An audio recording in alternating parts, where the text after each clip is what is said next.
Good morning, everybody. This is another edition of the Passball Show brought to you by JohnPielli.com, by St. Aloysius Church and School in Jackson, New Jersey, as well as 2 Ways, One Passion Food Truck located in Scranton, Pennsylvania. A handful of things we're going to get into today in the world of baseball, sports, and unify in America.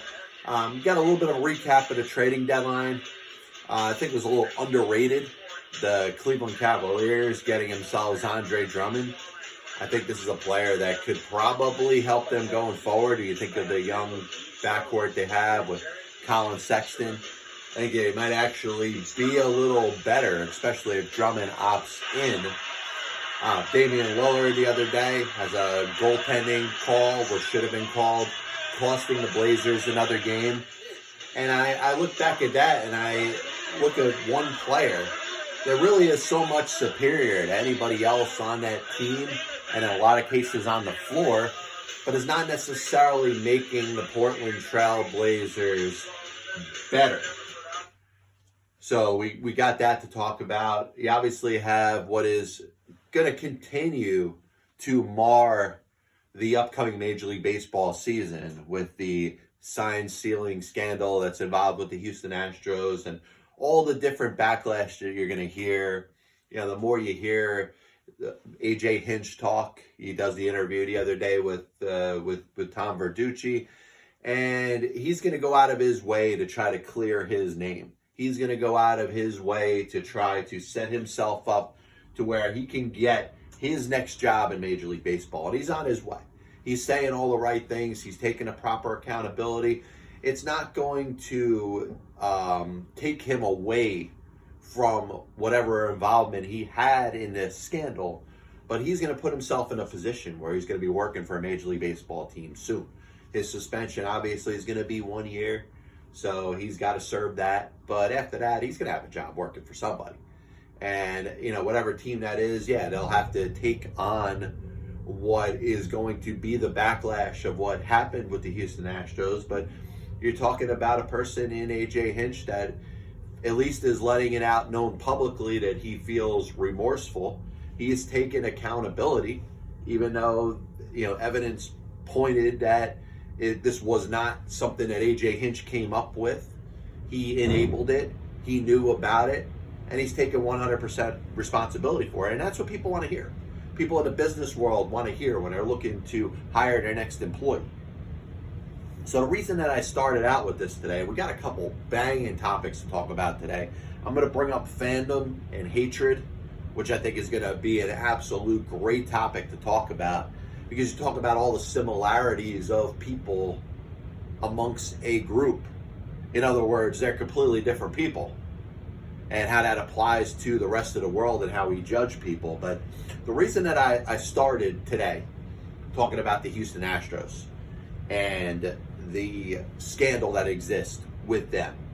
Obviously, there's enough evidence to prove that whether it was the banging of the trash cans, the manipulation of the replay monitor, the center field camera, whatever, there was some sort of plan put into place, and it was driven by the Houston Astros players, and people want to scapegoat perhaps an Alex Cora or even a Carlos Beltran. Carlos Beltran is basically scapegoated for this because no other players had to speak about it. No other players' names are brought up in it because every single player had the right to say, hey, I just don't want to talk about it. Carlos Beltran, the ex-player, was a player at the time but is no longer protected by the Players Association, has to speak, so therefore his name is all over the reports. He has to basically hide in the weeds in regards to Major League Baseball for the next couple of years until this blows over, and probably won't be able to get a job until that happens. I hope the same thing applies to the Houston Astros players when they're done playing.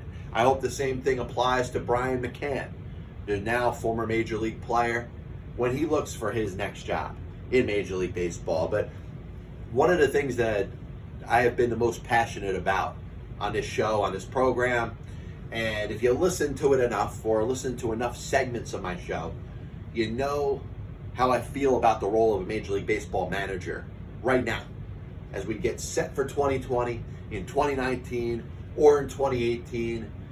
It certainly isn't what it was when I grew up in the 1980s and the 1990s. Obviously, any time before that, we're talking about a manager that was hired for basically his ability to run the team. Now, he didn't, in all cases, in some cases, but not all cases, didn't have the ability to pick the players. That was the general manager's job, and in some cases, managers had the dual role of being able to pick their own players. You know, Billy Martin with the Athletics. You look at some other examples of managers that really had the ability to control the roster. But even if they didn't, their responsibility stood within controlling that game, getting the most out of the players, having control over what happens on the field. If a play doesn't go right, it's because the manager called it. If a player gets thrown out stealing, it's because the manager called it. If the right fielder should have been a little closer to the right field line, and he happened to be playing too close to right center and the ball drops in on the line, then that's the manager's fault. We look at this thing called analytics, which we like to talk about how great they've done, how great analytics have helped the game of baseball. And yes, they've helped, but it's taken the responsibility away from the Major League Baseball manager. And you have a manager that has very few responsibilities. And I said, number one, their job is to control the clubhouse. They are the guidance counselor. They are, responsible for making sure that the players are motivated, that they want to play hard, that they're getting along with each other, that everybody in that clubhouse is happy. Number two, their responsibility is to implement the game plan that's handed to them by the front office and the analytics staff. So, how does this relate to what happened with the Houston Astros? I'm going to make a case right now why analytics is the reason that AJ Hinch felt it very difficult to be able to challenge his players that were cheating. We talk about the Houston Astros sign stealing scandal, and all over it is written that it was player driven. May not have been started by an actual player. Maybe it was somebody in the Astros front office, as you hear, with the emails with Jeff Luhnow, at least him knowing about it. It wasn't Jeff Luhnow that came up with it, but apparently it was somebody in the front office of the Houston Astros that came up with this code that they were going to use to manipulate the cameras and to relay the signs to the batters. And the players bought in. The players thought it was this great idea. So as this thing goes on over the course of at least the 2017 season, maybe into 2018, maybe even a little into the beginning of 2019, you're hearing differing stories and timelines over how long this thing went on for. But the bottom line is that the players bought into this. The players thought this was the greatest idea in the world. The players seemed like, up to a certain point, that they were going to do this regardless of who told them what to do. Now, the manager in that spot is caught between a rock and a hard place, because the manager of 2017, 2018, 2019, his job is to get along with the players. His job is to motivate the players. His job is not to draw any wedges between his players. And the Astros of 2017 hadn't won a World Series yet. AJ Hinch is only a couple years into his second stint as a Major League Baseball manager, which, by the way, the first one with the Arizona Diamondbacks was an absolute failure. So you're telling me that it was so easy for AJ Hinch to confront his own players, say, listen, I don't believe we should cheat. This needs to stop right now. What if the players turn their back on Hinch? Hinch is out of a job again. And maybe nobody hears from AJ Hinch again. The Astros hire another manager. They go out there, they win the World Series in 2017, and they have the success that they've had over the last 3 years. Nobody's even remembering who AJ Hinch is. Nobody remembers Bo Porter, who was the manager before AJ Hinch. Obviously, Tom Wallace is the intern for the last handful of games in the 2014 season. But AJ Hinch was in a tough spot. And I know you could say, oh my God, you're the manager, you should have the control. But what do you say when the control has been taken away from the manager? If this is player driven and the Astros analytics staff and front office were in on this, I have a little less of a hard time with AJ Hinch in this situation. Now, should he have known? Did he know? Did he destroy a couple monitors, basically kind of hinting to his players, we're better than this, we don't need to do this? Sure. But once again, you're talking about a manager that basically, to that point in 2017, before the Astros won a World Series, had proven nothing. The Astros could win without AJ Hinch at that point. So those that say it's so easy for AJ Hinch to just have simply done the right thing, listen, I have no issue with him being suspended. And the Astros and Jim Crane, they did what they wanted to do. They fired him. I thought it was a little harsh, but I understood it. But I think we have to talk about the role of the Major League Baseball manager again, because it doesn't get brought up enough. A Major League Baseball manager right now, or in 2017 when the Houston Astros were going through this, had absolutely no power. The power is coming from the front office. The power is coming from the analytics staff. Even down to lineups and dictating what the game plan for a particular team is. That's all handed to the manager. And the manager's one job is to make sure that those players are even keel, are motivated, are happy, are excited, are coming to work feeling like they could win every day. And if AJ Hinch gets in the middle and interferes with something that the Astro players have bought into hook, line, and sinker, then he's putting himself in a very tough situation. Now you could say, hindsight, if AJ Hinch had done this, the players had turned on him, and he is out as the Houston Astros manager by the All-Star break in 2017. They hire whoever. Jeff Luhnow now goes down to the field and manages that team. They win the World Series. Maybe now AJ Hinch looks like a hero. But he's a guy that's forgotten about 3 years ago. He's a guy that didn't win a World Series championship. Now, if you're thinking that I'm fumbling over some points here as far as accountability, listen, I think AJ Hinch should be held accountable for the role that he had. Like I said, I think it'd be very hard to say that he is motivating what's going on. But by being negligent, he's essentially enabling what was going on. So once again, I understand the punishment handed out towards AJ Hinch. But this is something that is player-driven. This is something that comes from the front office. And if I'm going to rank the most deserved members of what happened here to take full blame, it's the players in the front office, and way down the line, it's AJ Hinch. You take the responsibility for the manager as far as putting together the team, enacting the game plan. Basically, the manager is told, hey, this is what you do. Here's all our data. This is what our data says. And your job is just to implement it. Do what we say. And if part of the Astros data was this sign stealing scandal, and that was part of the job, that AJ Hinch could either enact the game plan or he could fight the system and probably lose his job.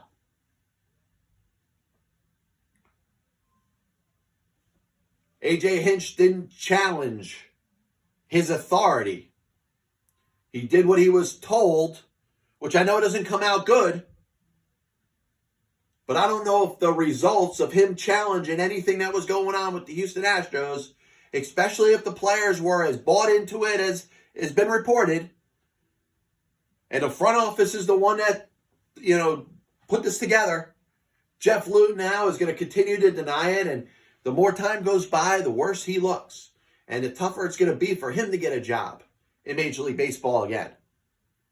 Once again, I'm not exonerating AJ Hinch, but I think it's hard to do a job that's set as a Major League Baseball manager in this day and age, when you've basically been castrated, when you've basically been neutered, Your job is to stand there and pose for the picture. Your job is to be the guidance counselor of the players that you have on your roster. And your job is to implement that game plan that's handed to you by the analytics staff in the front office.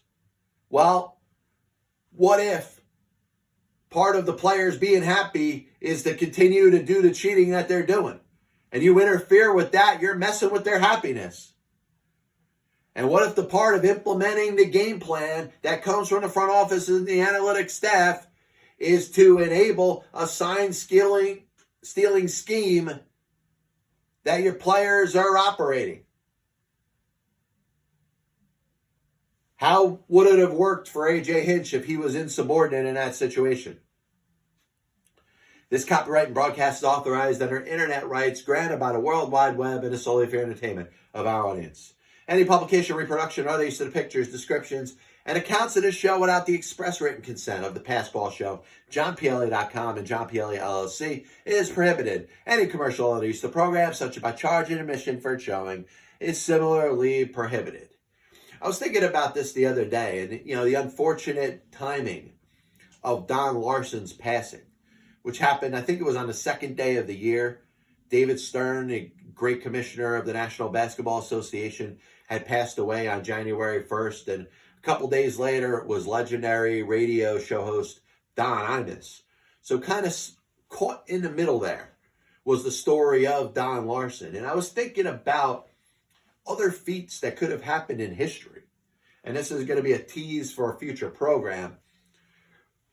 What other players could you say had done something that was so remarkable and stood out on its own, but outside of that was not known for anything during their career? Don Larsen had a successful major league career, pitched several seasons in the big leagues, was good, but was never great.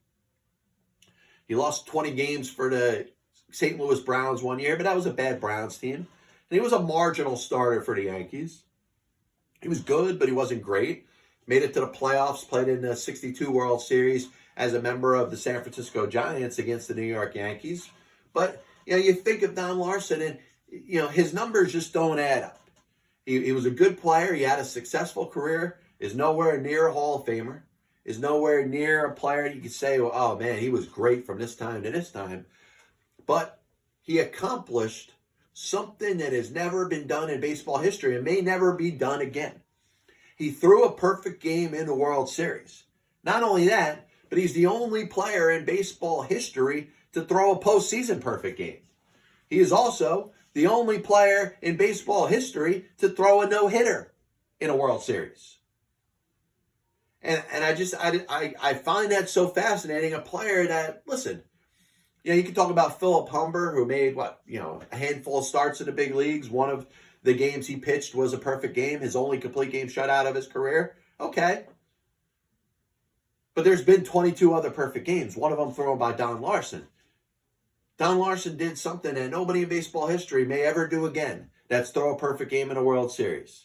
That's throw a perfect game in any postseason game. And that's to throw a no-hitter in a World Series. But outside of that, in spite of a good career, a decent career, a fairly average to above average career, didn't really accomplish that much. So I was thinking about this the other day, the allegiance that exists amongst fan bases. You could live in the city or the region of New York City or Philadelphia or Boston or Los Angeles or Chicago or Detroit or Cleveland or Cincinnati or Baltimore or Atlanta or Houston. And you go on and on and on and on. And one of the things that the majority of the fans in each one of those regions have in common is their passion for their local sports teams. Now you could talk about major markets that may be a little more major than others. And that's when you think of New York, Philadelphia, Boston, Los Angeles, kind of being a little bit ahead of other markets. But it doesn't mean that the fan base in Chicago or the fan base in Minnesota is not passionate. Or of course they are. They love their teams. But the point that I wanted to get into is we think of society the way it's set up and the self-segregation that we believe happens. And in some cases, it's more prevalent than others. whites hanging out with whites, blacks hanging out with blacks, people of the Jewish faith living and hanging around other people of the Jewish faith. But the one real melting pot that exists in this country is amongst fan bases of particular sports teams. You have a group of New Yorkers that could be black, white, Asian, Spanish, could be Catholic, Muslim, Jewish, could be gay, straight, male, female. And as long as they root for the same sports teams, once they're under the roof of their own stadium, the stadium of their favorite sports team, they are unified. They are unified in a way that very few are amongst the country.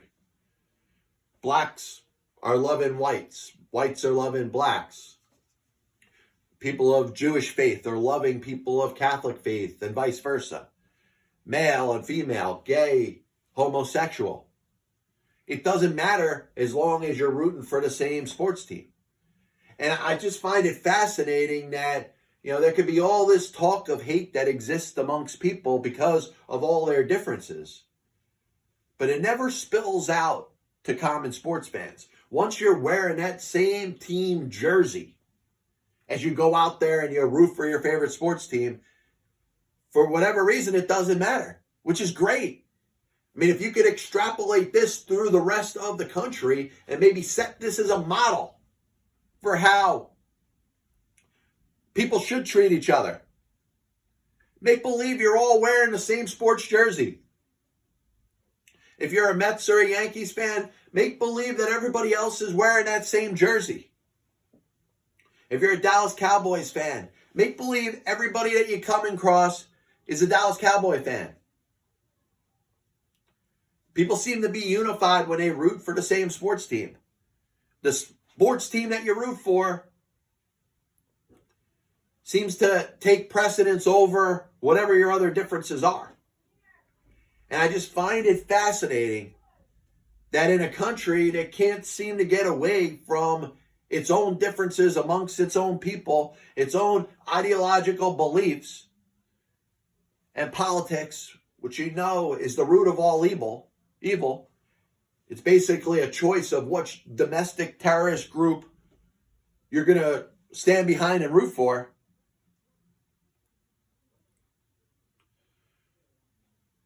But you could go to a sports stadium, wear that same team jersey, and it doesn't matter what your difference is. And I think that should be a great lesson for everybody out here in this country. Why not? I mean, if you could root for the same sports team and all of a sudden not notice any of the differences that you notice when somebody isn't wearing that same sports team jersey as you, then that says a lot. That proves that you could get through it. And people should be able to coexist and be different and have different ideologies and difference in opinions. And it's amazing how that all is okay as long as you root for the same sports team. So I had to drop this in there because, you think of what could have been with the Mets potentially changing ownerships. Hedge fund manager Steve Cohen was going to buy the team. And obviously the deal falls through, and you can point fingers and say, where is the blame, or, why not? But here's where I'm going to point the finger.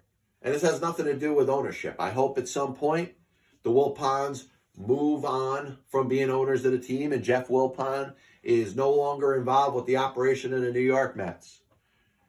I'm not breaking any news here. I'm not sharing a feeling that isn't echoed by thousands and thousands of other people. But the New York Mets offseason of 2019 going into 2020 was less than stellar. It came off a season where the team won 86 games. And right after the season was done, general manager Brodie Van Wagenen determined that 86 wins was not good enough for manager Mickey Callaway to hold on to his job.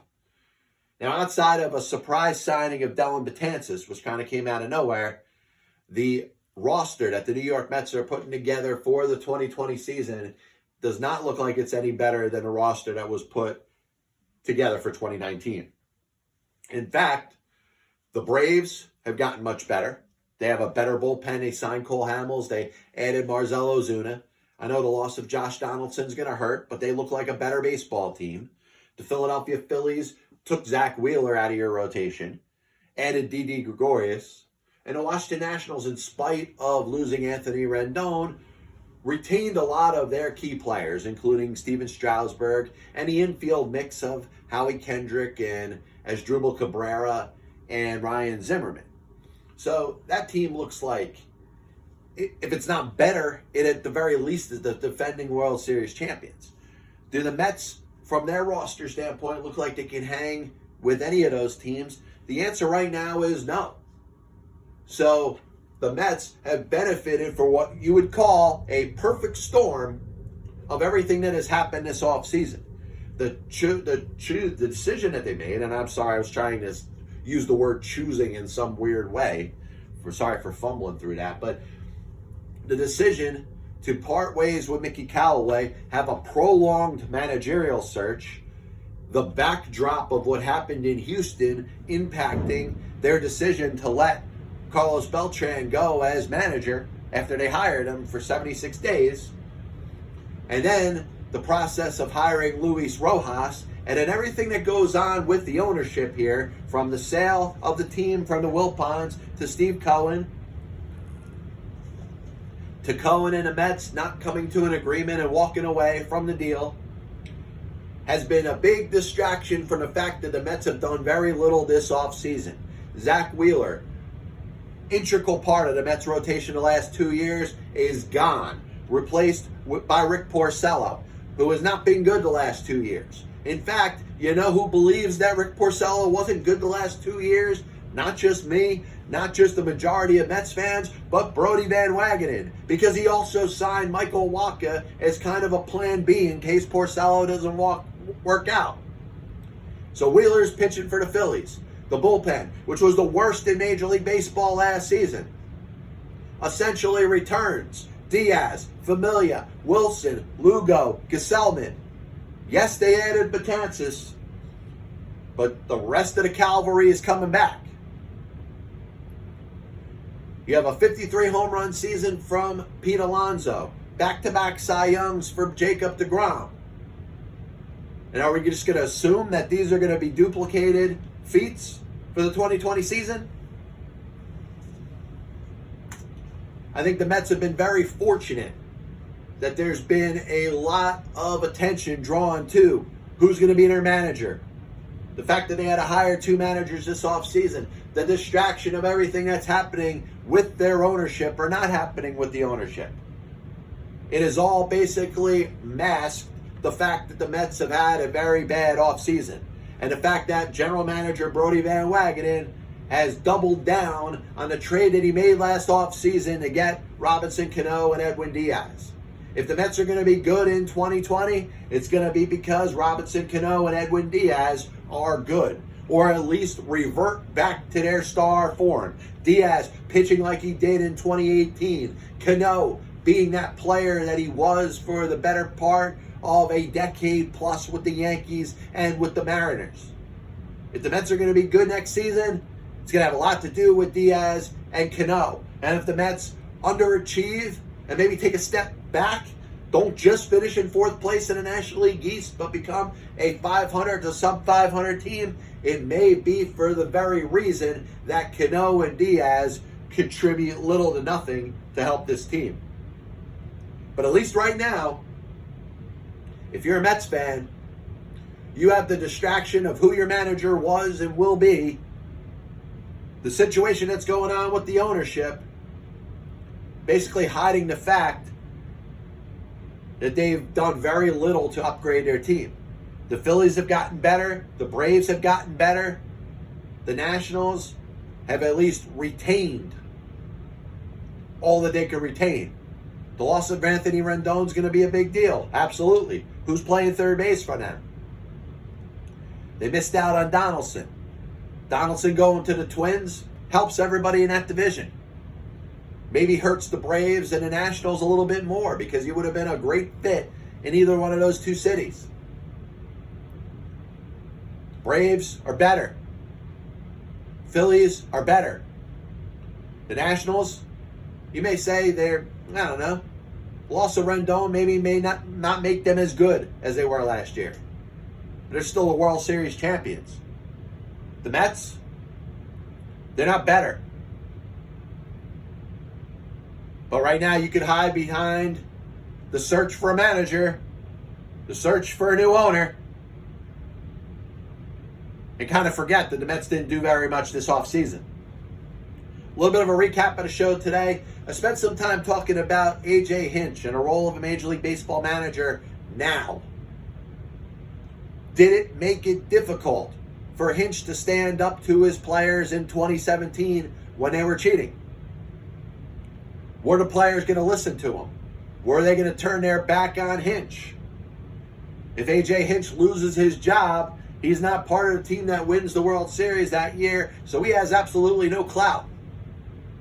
The castration of a Major League Baseball manager enabled the Astros players and their front office and analytic staff to dictate this sign-stealing scandal and basically keep the manager from being able to do anything about it without risking his own job.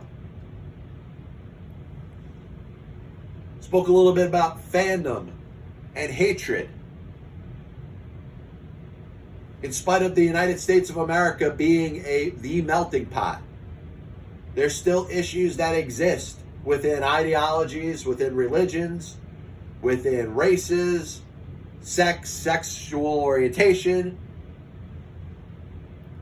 But the one place that it all seems to come together is under one stadium with a group of fans wearing the same team jersey.